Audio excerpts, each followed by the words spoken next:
ಮುಂಬೈನ ಚಿನ್ಮಯ ಆಶ್ರಮದಲ್ಲಿ ಅಲ್ಲಿ ಬಂದದ್ದು ಸ್ವಾಮಿ ಚಿನ್ಮಯಾನಂದ್ರ ಇದ್ರು. ಆಗ ನಾನು ಇನ್ನೂ ಹುಟ್ಟಿರಲಿಲ್ಲ, ಅದು ಬೇರೆ ವಿಚಾರ ಅದು. ಆದರೆ ಈ ವಿಚಾರ ಇಲ್ಲಿ ಯಾಕೆ ಹೇಳಿತ್ತು ಅಂದರೆ 1964ರಲ್ಲಿ ವಿಶ್ವ ಹಿಂದೂ ಪರಿಷತ್ ಅಸ್ತಿತ್ವಕ್ಕೆ ಬಂದ ಗಳಿಗೆಯಲ್ಲಿ ಇದ್ದ ಸಂತರಲ್ಲಿ ಪೂಜ್ಯ ವಿಶ್ವೇಶ್ವತೀರ್ಥ ಮಹಾಪಾದಂಗಳವರು ಮತ್ತು ಸ್ವಾಮಿ ಚಿನ್ಮಯಾನಂದರು ಮತ್ತು ನಮ್ಮ ನಾಥ ಪರಂಪರೆಯಿಂದ ಗೋರಖ್ಪುರದ ಈಗಿನ ಯೋಗಿ ಆದಿತ್ಯನಾಥರ ಗುರುಗಳು ದಿಗ್ವಿಜಯನಾಥರು, ಮಹಂತ ದಿಗ್ವಿಜಯನಾಥರು ಕೂಡ ಒಬ್ಬರು ಇದ್ದಂಥವ್ರು. ಇದೊಂದು ಸಂಬಂಧವನ್ನ ಪೂಜ್ಯ ಸ್ವಾಮಿಗಳು ಹೇಳ್ತಾ ಇದ್ರು. ವಿಶ್ವ ಹಿಂದೂ ಪರಿಷತ್ತಿನ ಅಸ್ತಿತ್ವಕ್ಕೆ ಬರಲಿಕ್ಕೆ ಸಂದರ್ಭದಲ್ಲಿ ನಿಮ್ಮ ಪರಂಪರೆ ಕೂಡ ನಮ್ಮ ಜೊತೆಯಲ್ಲಿ ಇತ್ತು ಗೊತ್ತಾ ಎಂಬ ಮಾತನ್ನ. ಆ ನಂತರದಲ್ಲಿ ಪೂಜ್ಯ ಸ್ವಾಮಿಗಳನ್ನ ಯಾವ ರೀತಿ ನೋಡ್ತಕ್ಕಂಥದ್ದು, ಬಹುಶಃ ಒಬ್ಬೊಬ್ಬರಿಗೆ ಒಂದೊಂದು ರೀತಿಯಲ್ಲಿ ಮಹಾತ್ಮರು ಕಾಣಿಸ್ತಾರೆ. ಅದರಲ್ಲಿ ಕೂಡ ಪೂಜ್ಯ ಸ್ವಾಮೀಜಿಯವರು ಹಳೆಯ ಕತೆ ಗೊತ್ತಲ್ಲ, ಆನೆಯನ್ನ ಕುರುಡರು ಮುಟ್ಟಿ ನೋಡಿದ್ರೆ ಹೇಗೆ ಕಾಣ್ಬೋದು ಅಂತಂದ್ರೆ ಆಗ ಕಾಣಿಸಬಹುದು. ಒಂದು ರೀತಿಯಲ್ಲಿ ಹೋರಾಟಗಾರರಾಗಿ ಕಾಣಿಸ್ತಾರೆ.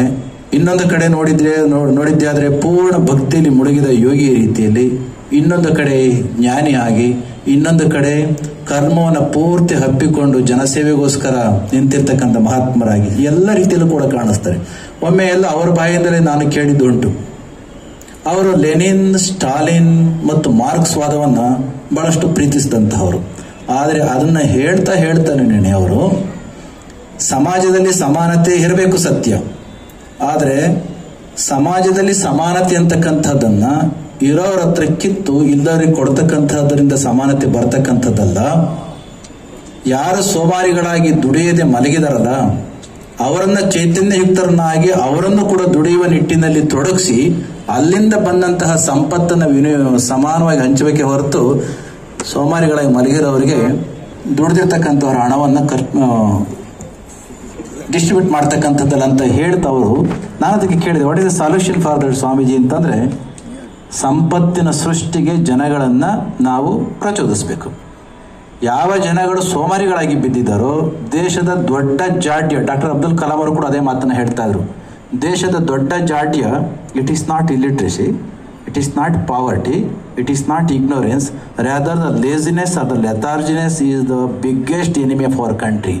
ಸೋಮಾರಿಗಳಾಗಿ ಬಿದ್ದಿರ್ತಕ್ಕಂಥವರನ್ನ ಚೈತನ್ಯಯುಕ್ತರನ್ನಾಗಿ ಮಾಡಿ ಜ್ಞಾನ ಕ್ಷೇತ್ರದಲ್ಲಿ, ಕರ್ಮ ಕ್ಷೇತ್ರದಲ್ಲಿ, ಉಪಾಸನಾ ಕ್ಷೇತ್ರದಲ್ಲಿ ಅವ್ರಿಗೆ ಕೆಲಸ ಮಾಡೋ ಹಾಗೆ ಮಾಡಿ ಅದರಿಂದ ಬಂದಂತಹದ್ದನ್ನ, ಜ್ಞಾನ ಕ್ಷೇತ್ರದಲ್ಲಿ ಕೆಲಸ ಮಾಡಿದಂತಹವನ್ನ ಜ್ಞಾನ ಹಂಚು ಅಂತ ಬಿಡಬೇಕು, ವಿಜ್ಞಾನ ಕ್ಷೇತ್ರದಲ್ಲಿ ಮಾಡಿದಂತವ್ರು ಗೊತ್ತಿರ್ತಕ್ಕಂತಹದನ್ನೇ, ಅದೇ ರೀತಿ ಕರ್ಮ ಕ್ಷೇತ್ರದಲ್ಲಿ ತೊಡಗಿರ್ತಕ್ಕಂತಹ ವ್ಯಕ್ತಿಯನ್ನ ಸಂಪತ್ತನ್ನು ಸೃಷ್ಟಿಸಿ ಆ ಸಂಪತ್ತನ್ನು ಸಮಾನವಾಗಿ ಹಂಚತಕ್ಕಂಥ ಕೆಲಸ ಮಾಡಬೇಕೆ ಹೊರತು ಬಡವರಲ್ಲೇ ಇರ್ತಕ್ಕಂಥದ್ದನ್ನು ಇನ್ನಷ್ಟು ಬಡವರನ್ನಾಗಿ ಮಾಡ್ತಕ್ಕಂಥದ್ದು ಆಗಬಾರದು ಅನ್ನೋ ಕಾರಣಕ್ಕೋಸ್ಕರ ಅವರು ನನ್ನ ಹತ್ರ ಒಮ್ಮೆ ಹೇಳಿದ್ರು, ಲೆನಿನ್ನು, ಸ್ಟಾಲಿನ್ನು ಮತ್ತು ಮಾರ್ಕ್ಸ್ ವಾದವನ್ನ ಹೇಳ್ತಾ ಅದರ ಜೊತೆಯಲ್ಲಿ ಸ್ವಾಮಿಗಳು ಒಂದು ಕಡೆ ಹೇಳ್ಕೊಂಡದ್ದು ಉಂಟು. VP ಸಿಂಗ್ ಅಂತವರು ಕೂಡ ಅವರಿಗೆ ಪತ್ರ ಬರೀತಾ ಇದ್ದದ್ದು. ಮೋದಿಯವರು ಸಹಜವಾಗಿ ಅವರನ್ನು ಬಹಳಷ್ಟು ಪ್ರೀತಿ ಮಾಡ್ತಾ ಇದ್ದದ್ದು ನಾವು ನೋಡಿದ್ವಿ ಒಂದೇ ವೇದಿಕೆಯಲ್ಲಿ ಇದ್ದಂಥ ಸಂದರ್ಭದಲ್ಲಿ.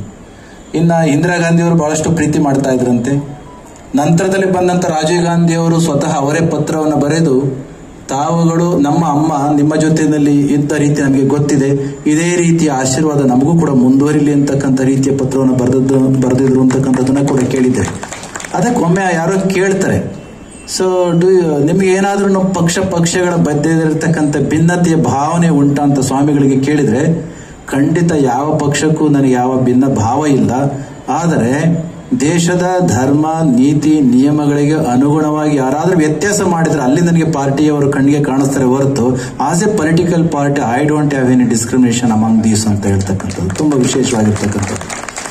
ಈ ದೇಶದಲ್ಲಿ ಹುಟ್ಟಿರ್ತಕ್ಕಂಥ ಧರ್ಮವನ್ನ ಕಡೆಗಣಿಸಿ ಇನ್ಯಾವುದೋ ಕಾರಣಕ್ಕೋಸ್ಕರ ಇನ್ನೊಂದನ್ನ ಓಲೈಸ್ಲಿಕ್ಕೆ ಹೋಗ್ತಕ್ಕಂಥದ್ದನ್ನ ಅವ್ರು ಯಾವ ರೀತಿ ಕಂಪೇರ್ ಮಾಡ್ತಾ ಇದ್ರು ಅಂತಂದ್ರೆ, ತನಗೆ ಜನ್ಮ ಕೊಟ್ಟಂತ ತಾಯಿಯನ್ನ ಪ್ರೀತಿ ಮಾಡದೆ ಪಕ್ಕದ ಮನೆಯ ತಾಯಿಯನ್ನ ಪ್ರೀತಿ ಮಾಡ್ತಕ್ಕಂಥದ್ದು ಸೋಗಲಾಡಿತನಂತ ಯಾವ ರೀತಿ ಅನಿಸ್ಕೊಳ್ಳುತ್ತೋ, ಅದೇ ರೀತಿ ತಾನು ಹುಟ್ಟಿದ ಧರ್ಮವನ್ನ ಕಡೆಗಣಿಸಿ ಇನ್ನೊಂದರ ಓಲೈಕೆ ಮಾಡ್ತಕ್ಕಂಥದ್ದು ಅಷ್ಟೇ ಸುಡೋ ಫಿಲಾಸಫಿ ಅಂತ ಅವರ ಅಭಿಪ್ರಾಯವಿತ್ತು. ಎಲ್ಲ ಮಾತುಗಳನ್ನ ನಾವು ಕೇಳ್ತಾ ಇದ್ದಾಗ, ನೋಡ್ತಾ ಇದ್ದಾಗ ಹೌ ಪ್ರಾಕ್ಟಿಕಲಿ ವಾಸ್ ಅಂತ ಒಂದು ಭಾವನೆ ಬರ್ತಿತ್ತು. ಅಂತಹ ಪೂಜ್ಯರ 5ನೇ ವರ್ಷದ ಸಮಾರಾಧನೆಯ ಕಾರ್ಯಕ್ರಮದಲ್ಲಿ ಬರಲಿಕ್ಕೆ ಅವಕಾಶ ಕೊಟ್ಟದ್ದಕ್ಕೆ ನಮಗೆ ತುಂಬಾ ಸಂತೋಷ ಆಗಿದೆ. ಶ್ರೀ ಕ್ಷೇತ್ರ ಆದಿಚುಂಚನಮಾಸ ಸಂಸ್ಥಾನ ಮಠ ಮತ್ತು ನಮ್ಮ ಪೇಜಾವರ ಶ್ರೀಗಳ ಮಠ ಒಂದೇ ರೀತಿಯಲ್ಲಿ ಇರ್ತಕ್ಕಂಥದ್ದು ಮುಂಚೆಯಿಂದ ಮುಂದೆಯೂ ಕೂಡ ಈ ಪರಂಪರೆ ಆಗಿ ಮುಂದುವರ್ಕೊಂಡು ಹೋಗ್ತಕ್ಕಂಥದ್ದು. ಅಂತಹ ಪೂಜ್ಯರ ಶ್ರೇಷ್ಠ ಸಕ್ಸೆಸರ್ ಆಗಿ ವಿಶ್ವ ಪ್ರಸನ್ನ ತೀರ್ಥ ಮಹಾಸ್ವಾಮಿಗಳು ಈಗಲೂ ಕೂಡ ರಾಷ್ಟ್ರ ಮಟ್ಟದ ಆ ಎಲ್ಲ ವೇದಿಕೆಗಳಲ್ಲಿ ಅಷ್ಟೇ ಯಶಸ್ವಿಯಾಗಿ ತಮ್ಮ ಪಾತ್ರವನ್ನು ನಡೆಸಿಕೊಂಡು ಹೋಗ್ತಾ ಇರ್ತಕ್ಕಂಥದ್ದು ನಾವು ನೋಡಿದ್ದೇವೆ. ರಾಮಜನ್ಮ ಭೂಮಿಯ ನಂತರದಲ್ಲಿ ಬಂದಂತ ರಾಮ ಮಂದಿರದ ಉದ್ಘಾಟನೆಯ ಸಂದರ್ಭದಲ್ಲಿ, ಪ್ರತಿಷ್ಠಾಪನಾ ಕಾರ್ಯದ ಸಂದರ್ಭದಲ್ಲಿ ಅವರು ವಹಿಸಿದ ರೀತಿ, ಪ್ರತಿಷ್ಠಾಪನೆ ಆದ ನಂತರದಲ್ಲಿ ನಾವೆಲ್ಲರೂ ಕೂಡ ವಾಪಸ್ ಬಂದ್ಬಿಟ್ವಿ.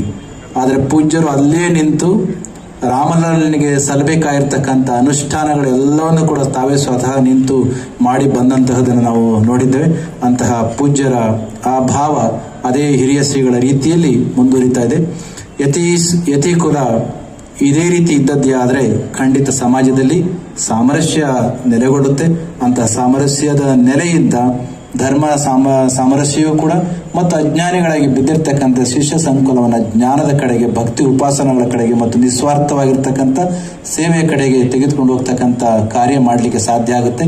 ಇಂತಹ ಹೊತ್ತಿನಲ್ಲಿ ನಾವು ಇಲ್ಲಿಗೆ ಬರಲಿಕ್ಕೆ ಅವಕಾಶ ಆದದ್ದಕ್ಕೆ ತುಂಬ ಧನ್ಯವಾದಗಳನ್ನು ಕಾಲಕ್ಕೆ ಸಮಯಕ್ಕೆ ನಾವು ಅರ್ಪಿಸ್ತಾ, ಮುಂದೆ ಇನ್ನೊಂದು ಕಾರ್ಯಕ್ರಮ ಮಂಗಳೂರಿಗೆ ಹೋಗಬೇಕಾಗಿರೋದ್ರಿಂದ ನಾವು ಇಲ್ಲಿಂದ ಹೊರಡಲಿಕ್ಕೆ ಪೂಜ್ಯರ ಅನುಮತಿಯನ್ನ ಕೋರ್ತಾ ನಾನು ಮಾತುಗಳನ್ನ ಮುಗಿಸ್ತೇನೆ. ಜೈ ಶ್ರೀ ಗುರುದೇವ್.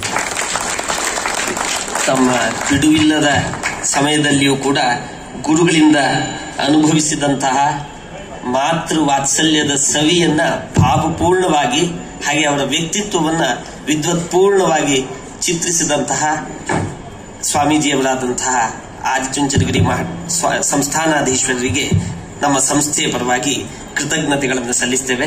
ಪೂಜ್ಯ ಶ್ರೀಪಾದರು ಅನುಗ್ರಹ ಸಂದೇಶವನ್ನು ಕೊಡಬೇಕು. ಪಾಶಧರಂ ದಿವ್ಯಾರ್ಭಕಾಕೃತಿಂ ಶಿಖಾಬಂಧತ್ರಯೋಪೇತಂ ಭೈಷ್ಮೀಮಧ್ವಕರಾರ್ಚಿತಂ ತಪಸ್ವಾಧ್ಯಾಯ ಶುಶ್ರೂಷಾ ಕೃಷ್ಣಪೂಜಾರತಂ ಮುನಿಂ ವಿಶ್ವೇಶಮಿಷ್ಟತಂ ವಂದೇ ಪರಿವ್ರಾಟ್ ಚಕ್ರವರ್ತಿನಂ. ಶ್ರೀಗಳವರು